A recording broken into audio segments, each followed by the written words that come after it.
જય સ્વામિનારાયણ. સહજાનંદ વિદ્યાલયના video lecture શિક્ષણમાં આપ સર્વ વિદ્યાર્થી મિત્રોનું હાર્દિક સ્વાગત છે.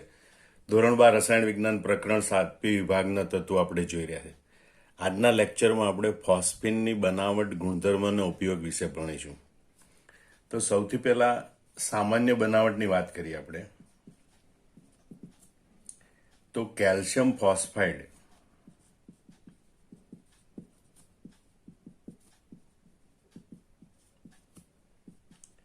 જેનું સૂત્ર છે Ca3P2, એની પાણી અથવા HCl સાથે પ્રક્રિયા કરવામાં આવે તો ફોસ્ફીન PH3 બનાવી શકાય છે. ટૂંકમાં આટલું યાદ રાખવાનું, Ca3P2 કેલ્શિયમ ફોસ્ફાઇડ એની પાણી સાથે પ્રક્રિયા કરો અથવા HCl સાથે પ્રક્રિયા કરો તો ફોસ્ફીન બને. હવે આપણે એનું સમીકરણ જોઈએ. ભાઈ Ca3P2 plus H2O it gives. હવે H2O છે એમાં H પ્લસ અને OH માઇનસ આયન હોય, એનું જળ વિભાજન થાય એમ સમજી લો.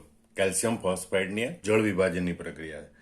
તો કેલ્શિયમ છે એ OH માઇનસ સાથે જોડાય, ફોસ્ફરસ છે હાઇડ્રોજન સાથે જોડાય અને એટલે બને CaOH twice plus PH3 phosphine બને. આ સમીકરણ સંતુલિત કરવા માટે કેલ્શિયમ 3 છે એટલે 3 લખવાના, ફોસ્ફરસ 2 છે એટલે 2 લખવાના, 3 દુ 6 એટલે અહીંયા 6 લખવાના, 16 32. ફરીથી જોઈ લો કેવી રીતે બન્યું phosphine. Ca3P2 plus H2O. H2O ને તમારે H પ્લસ OH માઇનસ સમજવાનું, જળ વિભાજન પ્રક્રિયા થાય, કેલ્શિયમ OH સાથે જોડાય, CaOH ટ્વાઇસ કેલ્શિયમ હાઇડ્રોક્સાઇડ બનાવે, ફોસ્ફરસ હાઇડ્રોજન સાથે જોડાય PH3 ફોસ્ફીન બનાવે. કેલ્શિયમ 3 છે એટલે 3 લખવાનું, ફોસ્ફરસ 2 છે એટલે 2, 3 દુ 6 હાઇડ્રોજનની સંખ્યા 3 દુ 6, અહીંયા 3 દુ 6, 6 ને 6 12 હાઇડ્રોજન છે એટલે અહીં 6 લખવા પડે. તો આ રીતે. બીજું જો એક HCl જોડે પ્રક્રિયા થાય તો Ca3P2 plus HCl it gives. Calcium છે જોડાય ક્લોરીન સાથે એટલે બનાવે CaCl2 પ્લસ ફોસ્ફરસ છે જોડાય હાઇડ્રોજન સાથે એટલે બનાવે PH3. કેલ્શિયમ 3 છે એટલે 3 લખવાના, ફોસ્ફરસ 2 છે એટલે 2 લખવાના, 3 દુ 6 બરોબર, કારણ કે આ ક્લોરીન છે 3 દુ 6 છે એટલે સંતુલિત કરવા માટે 6 લખવાનું, 16 32. તો આ રીતે કેલ્શિયમ ફોસ્ફાઇડમાંથી સામાન્ય રીતે ફોસ્ફીન બનાવવામાં આવે છે. હવે આપણે જે પ્રયોગશાળામાં ફોસ્ફીનની બનાવટ કેવી રીતે કરી શકાય. PH3 તો એમ કહેવાય ભાઈ કાર્બન ડાયોક્સાઇડ ના નિષ્ક્રિય વાતાવરણમાં P4 એટલે કે સફેદ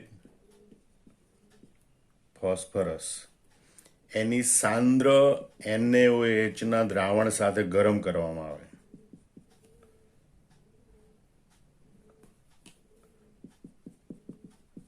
એને સાંદ્ર NaOH ના દ્રાવણ સાથે ગરમ કરવામાં આવે તો ફોસ્ફીન બને છે. સાથે સાથે બને છે સોડિયમ હાઇપોફોસ્ફેટ NaH2PO2. ના હતું પોતું એમ કહેવાનું. શું કહેવાનું? ના હતું પોતું. એનું નામ છે સોડિયમ હાઇપોફોસ્ફાઇટ. તો આ રીતે ફોસ્ફીન બને. સમીકરણ સંતુલિત કરવા માટે 133 એવી રીતે નંબર યાદ રાખજો. P4 plus 3NOH plus 3H2O gives PH3 plus 3NaH2PO2. આમ કાર્બન ડાયોક્સાઇડના નિષ્ક્રિય વાતાવરણમાં સફેદ ફોસ્ફરસને સાંદ્ર NOHના દ્રાવણ સાથે ગરમ કરવામાં આવે તો ફોસ્ફીન બને છે. બીજી યાદ રાખજો કે ફોસ્ફીન છે એ જો શુદ્ધ અવસ્થામાં હોય તો અજ્વલનશીલ હોય છે, પણ આની સાથે સાથે ઉત્પન્ન થયેલા P2H4 કે P4 બાષ્પ એની અશુદ્ધિ હોય તો એ જ્વલનશીલ હોય છે, એટલે કે તે સળગી ઉઠે છે અને એટલે જ એનો ઉપયોગ હોલ સિગ્નલ તરીકે થાય છે, જે પછી આપણે એના ઉપયોગમાં જોઈશું. ફરીથી સમજી લો, ફોસ્ફીન એ શુદ્ધ અવસ્થામાં અજ્વલનશીલ એટલે કે સળગી ઉઠતો નથી, પણ P2O4 કે P4ની બાષ્પ કે જે આ પ્રક્રિયા દરમિયાન ઉત્પન્ન થાય એની હાજરી હોય તો એ જ્વલનશીલ હોય છે.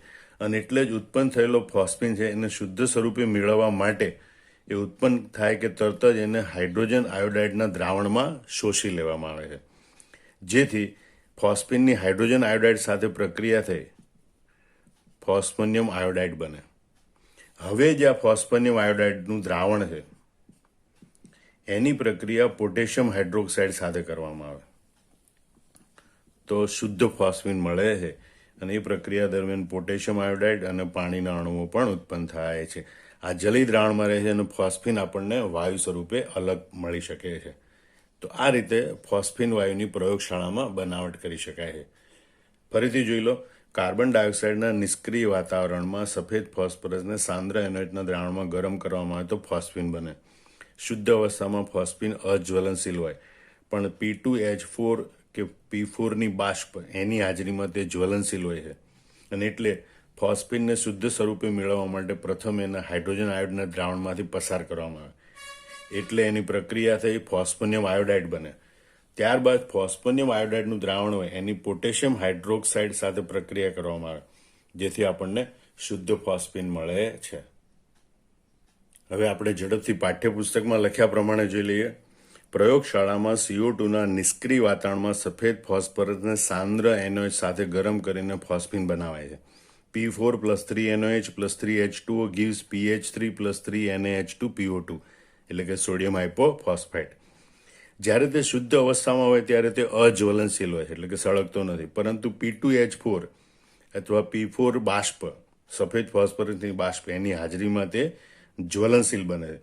એટલે અશુદ્ધિઓમાંથી શુદ્ધ કરવા માટે તેને પ્રથમ HIમાં અવશોષિત કરવામાં આવે છે, જેથી ફોસ્ફોનિયમ આયોડાઇડ બને, જેની KOH સાથે પ્રક્રિયા કરવાથી ફોસ્ફીન બને છે. PH4I + KOH gives Ki + H2O + PH3. ફોસ્ફીનના ભૌતિક ગુણધર્મો જોઈએ આપણે. તો આપણે કહીએ કે ફોસ્ફીન એ સડેલી માછલી જેવી વાસ ધરાવતો રંગવિહીન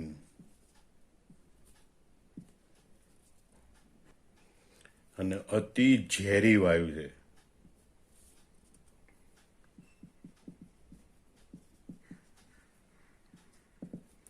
એટલે કે એ વાયુ છે. સડેલી માછલી જેવી વાસ ધરાવતો રંગવિહીન અતિ ઝેરી વાયુ છે, અથવા તો આ નામ કહેવાય માવાહીન ઝેરી વાયુ. માવાહીન ઝેરી વાયુ છે, મતલબ કે માછલી જેવી વાસ ધરાવતો રંગવિહીન અતિ ઝેરી વાયુ છે. બીજો ગુણધર્મ છે કે તે HNO3, nitric acid, Cl2 chlorine, Br2 bromine જેવા ઓક્સિડેશન કરતાની બાષ્પની અલ્પ માત્રામાં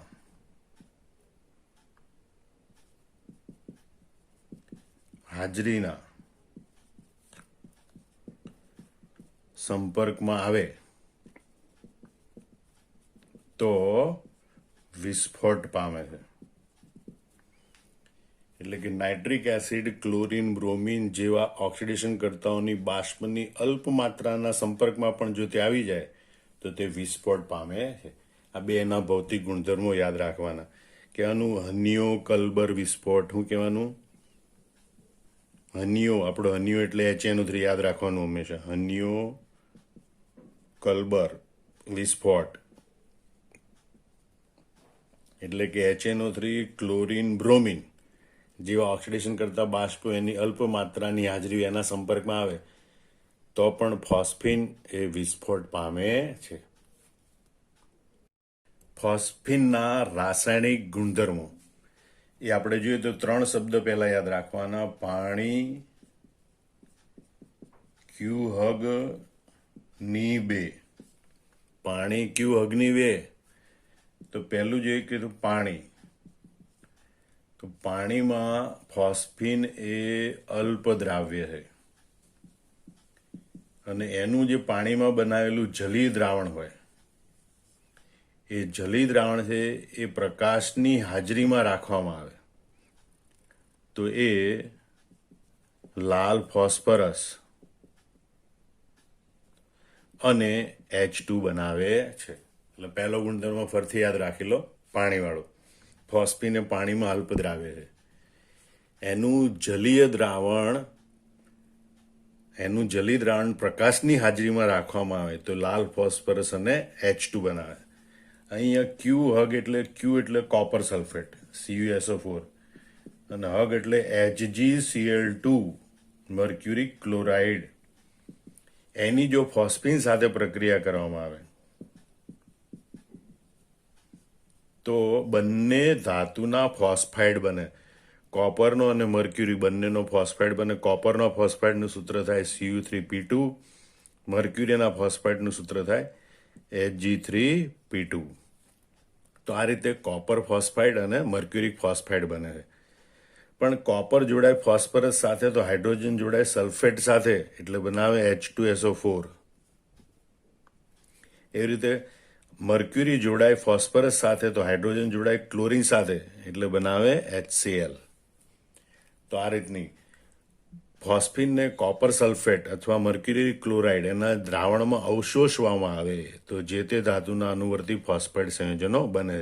સમીકરણ સંતુલિત કરવા માટે કોપર 3 છે તો અહીં 3 લખો, ફોસ્ફરસ 2 છે તો અહીંયા 2 લખીએ. 3 દુ 6 હાઇડ્રોજન છે તો અહીં 2 તરી 6 એટલે અહીં 3 લખવાના. એ રીતે ફરીથી Hg3 છે તો અહીં 3 લખો, ફોસ્ફરસ 2 છે તો અહીં 2 લખીએ આપણે, અને હાઇડ્રોજન 3 દુ 6 થાય છે તો અહીંયા 6 HCl લખીએ.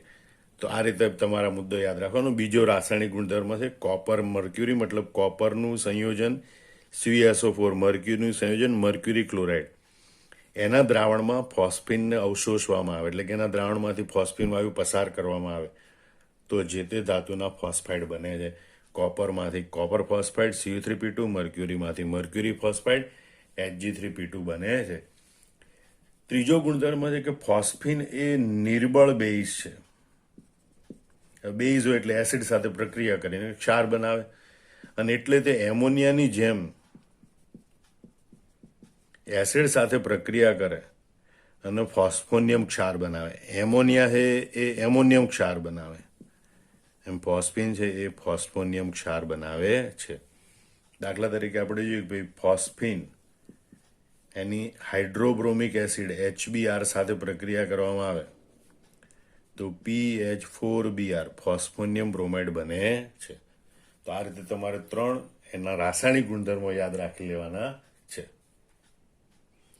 હવે આપણે ઝડપથી પાઠ્યપુસ્તક પ્રમાણે ફોસ્ફીનના રાસાયણિક ગુણધર્મો જોઈ લઈએ.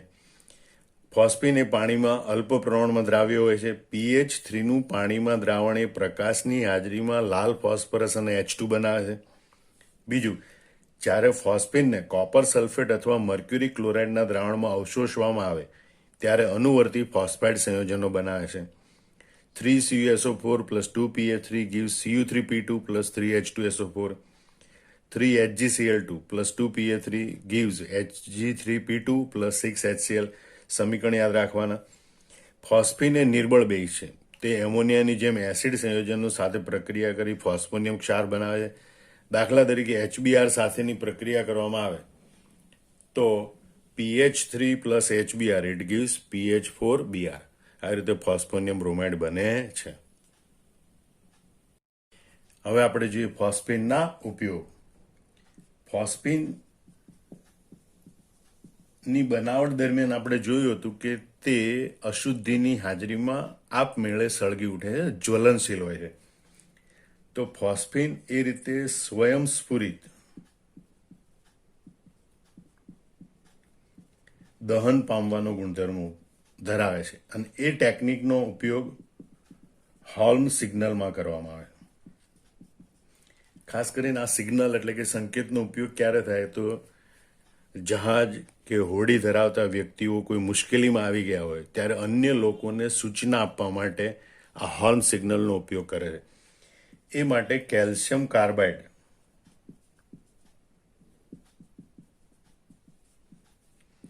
અને કેલ્શિયમ ફોસ્ફાઇડ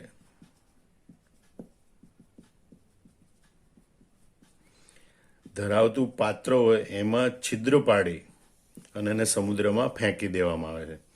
કેલ્શિયમ ફોસ્ફાઇડના જળ વિભાજનથી કેલ્શિયમ ફોસ્ફાઇડ પાણીના સંપર્કમાં આવે એનું જળ વિભાજન થાય, ફોસ્ફીન બને. અને કેલ્શિયમ કાર્બાઇડના જળ વિભાજનથી C2H2 એસિટિલિન વાયુ બને. પણ આ વાયુ આપમેળે સળગી શકતો નથી, પણ જ્વલનશીલ છે.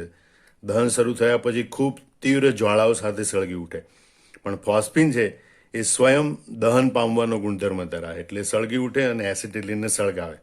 અને એટલે લાલાશ પડતા રંગની તીવ્ર જ્યોતવાળો વાયુ ધુમાડો ઉત્પન્ન થાય અથવા તો તીવ્ર જ્યોત ઉત્પન્ન થાય, જે સિગ્નલનું કાર્ય કરે છે.